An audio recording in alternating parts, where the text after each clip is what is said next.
We have a problem if the two lines are parallel or perpendicular.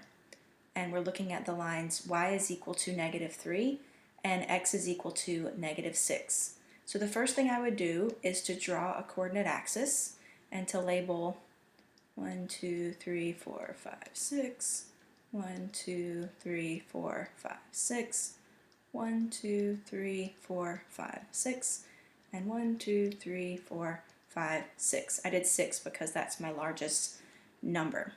So if I look at x is equal to -6, let's do that one in, so let's do this one in orange. So where is x equal to -6? If we started the origin, negative x's are to the left. So we go 1, 2, 3, 4, 5, 6 to the left. That would be at this point right here.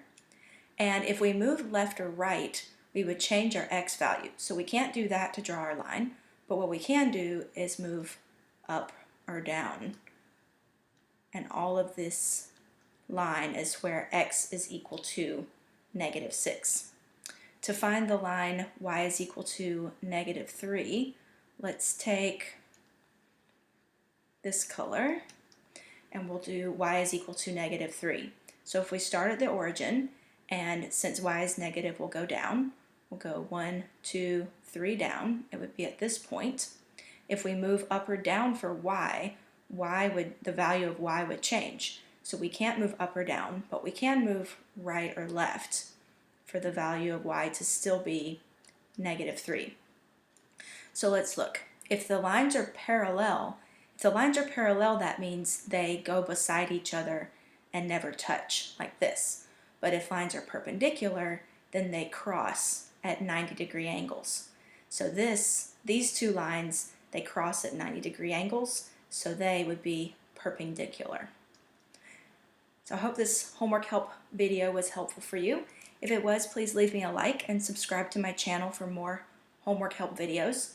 Also, if you have any questions, leave me a comment, or like if you have a question about this video, you can leave me a comment, or you can also ask another question, a homework help question that you need help with, either by leaving it in the comments or sending me an email at joannalesson@gmail.com. That is joannalesson@gmail.com.